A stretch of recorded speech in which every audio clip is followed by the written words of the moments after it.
you study about mountains and mountainous regions, or in short mountains, animals and plants and mountain regions.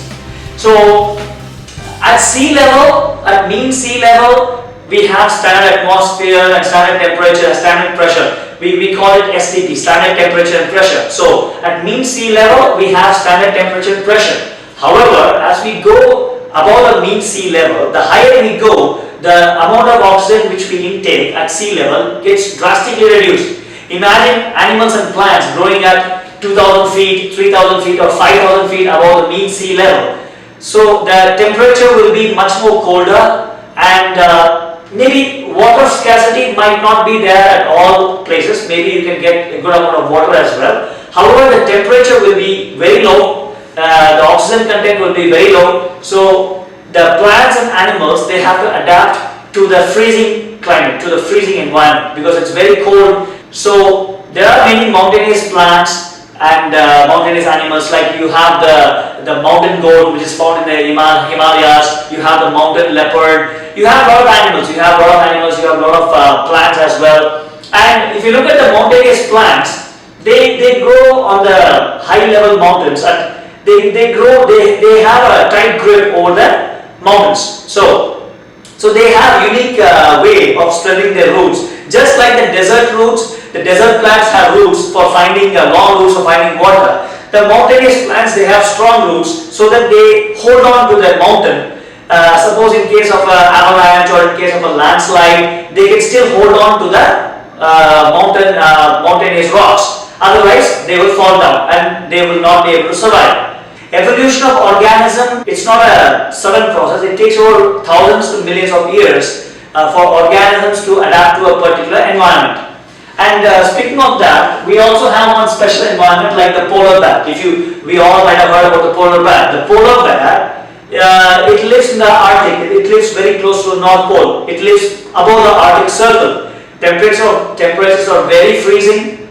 So the polar bear cannot survive outside the Arctic Circle. If you bring a polar bear and if you put it in a zoo somewhere in India or maybe somewhere near the equator, you have to make sure that the place where the polar bear lives, it's freezing cold. Then only it will be able to survive, because it has very thick fur.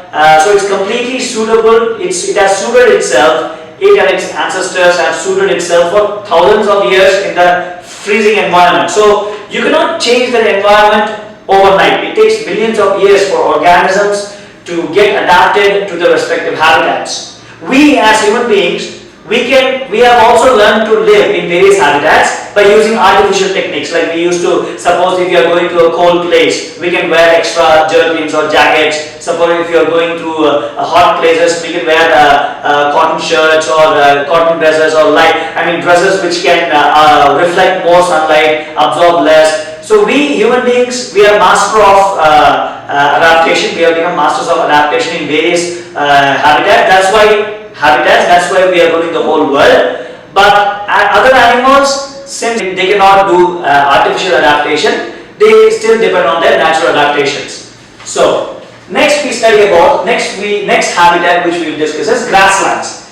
The name itself suggests that there are various major grassland on our earth. Like say for example, we have the prairie grasslands, we have the steppes grasslands, we have the Pamir Plateau, we have many grasslands, like we have the savanna grasslands in Africa. We have a lot of plain areas which have tall grasses. So this environment is suitable for lions or even for tigers. Tigers are also adapted to forest kind of environment, even snowy environments. Like we have the Siberian tiger, we have our own national animal, the Royal Bengal tiger, we also have the lions. So these lions especially and other major predatory animals, they are very much suited to the grasslands, because they can hide to the grass and they can stop the prey and they can attack them and they can hunt them easily compared to complete plains. And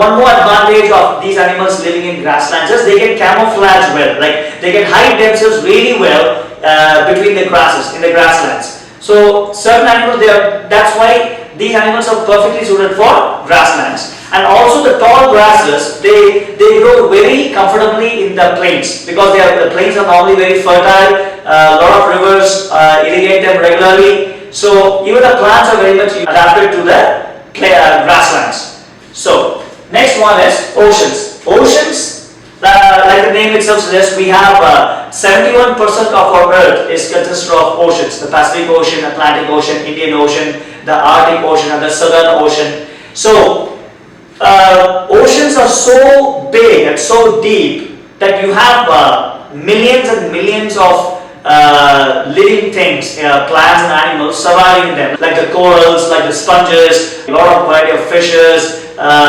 everything. I mean, you name them, the list keeps going on and on. So these plants or animals, they have adapted themselves over millions of years to the varying sunlight conditions. Like, if you look at the top of the ocean floor, the sunlight reaches just the top of the ocean floor, maybe a few feet, maybe 10 feet, but not, I mean, after 100 feet down the water, in the oceans, it becomes pretty dark. So based on the level of the sunlight reaching on the level of the ocean surface, it can be ocean surface, it can be 10 feet below, 20 feet below, or maybe 100 feet below, or maybe 500 feet below. So these organisms, over millions of years, they have adapted themselves to the varying depths of the ocean floor, be it both plants and animals. And now we come to the different habitat of ponds and lakes. Ponds and lakes are small reservoirs of water which are available. You might have seen some ducks swimming in the ponds and lakes. So not only ducks, there might be other birds as well. So they are very much suited to their environment, and they have webbed feet, they have some beaks, so they have adapted themselves well so that they are very much comfortable in living in ponds and lakes. Similarly, you can also find certain plants or maybe weeds which have adapted to by thriving on the sides of the lakes and ponds, or maybe at the bottom surface of the lakes and ponds, and also maybe the center of the ponds and lakes.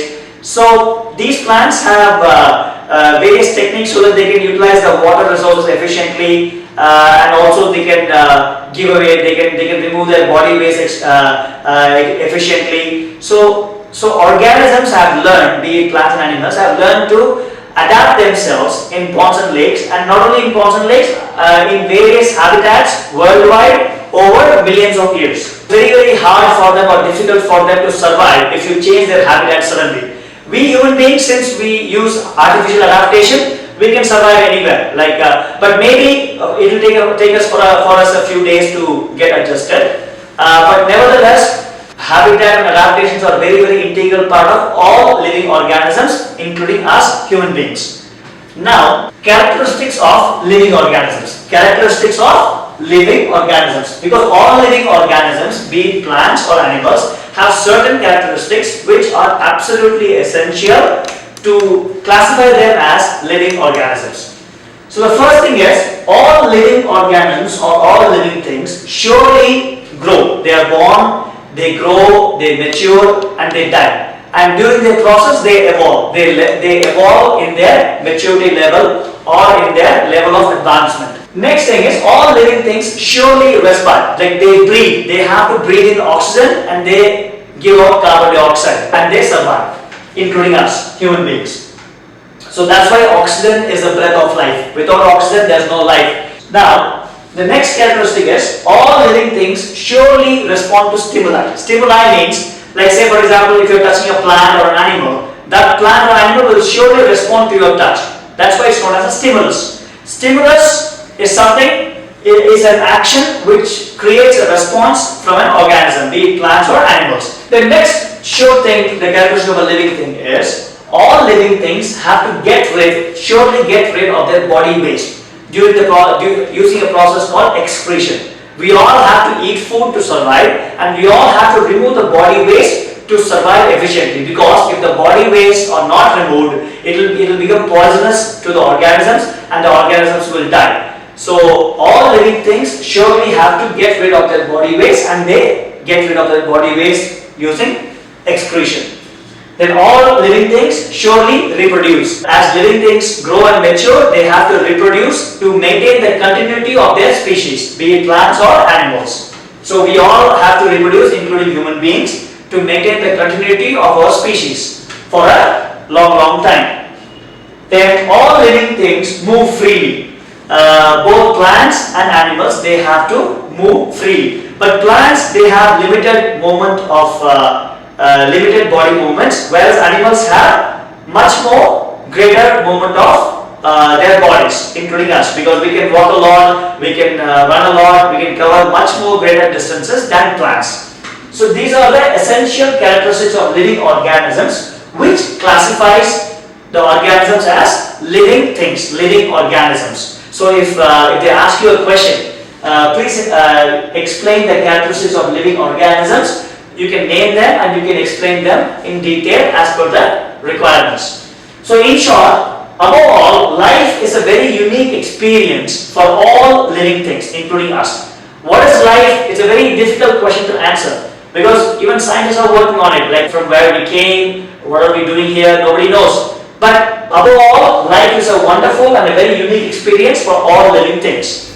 So if you have any doubts or queries or any suggestions, please let us know in the comment section below. Have a great day. Bye-bye.